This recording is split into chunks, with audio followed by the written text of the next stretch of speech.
The new Mario Kart is the first open world game in the series and has a huge emphasis on interconnectivity, so while driving around in free roam, I found myself wondering how big the map actually is, and how it would compare to other open world games.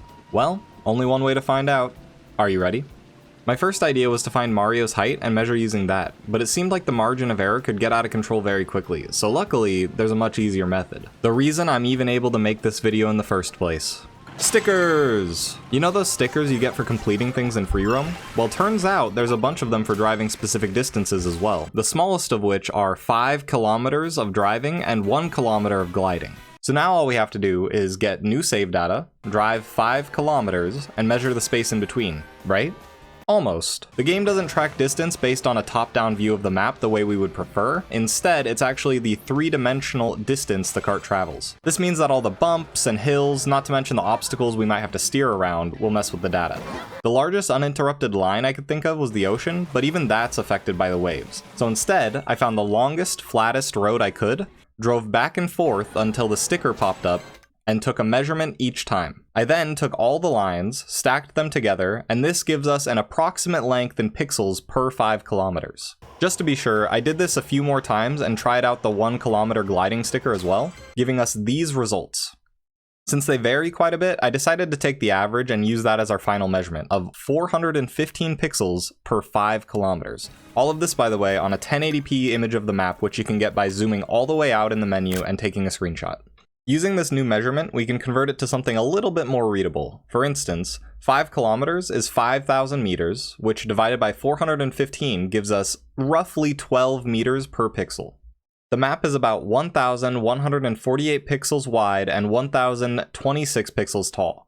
Multiply that by our meters per pixel, turn it back to kilometers, and we end up with about 14 by 12 kilometers and 171 square kilometers. That's actually pretty big. At least in terms of video game maps. For comparison, here's Breath of the Wild, Skyrim, and Elden Ring.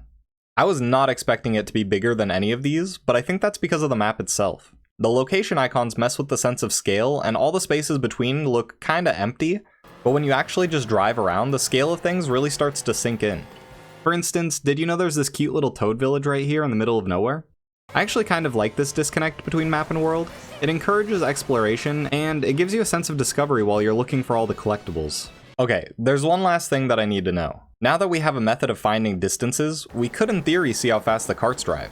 It's important to note that I'll be doing this in free roam with the default character and kart, since each kart and character has a different speed stat, and in free roam I think there's some adjustments to how speed works in general. That said, all we have to do is time ourselves driving along a straight road, take the distance between 2 points, and convert that into some sort of distance over time. I did it twice just to be safe and got similar results at about 136.8 kilometers an hour, or 85 miles per hour. For context, 150cc in real life refers to the size of the engine. A motorcycle with an 150cc engine has speeds around 60 to 75 miles per hour, sometimes more depending on design. Go-karts are generally measured at 50, 125, and 250cc, with 125cc karts hitting around 70 to 80 miles per hour. This lines up pretty well with what we can assume is a 150cc engine and 85 miles per hour, which is really cool. We don't need to know any of this to be good at the game, and I don't think the devs ever intended us to know more than a loose approximation of these details, but there's something so interesting about looking at a game through that lens of reality. Whether it falls apart and makes no sense, or comes surprisingly close to our expectations, I always love seeing how much or how little developers do to maintain that sense of immersion for the player.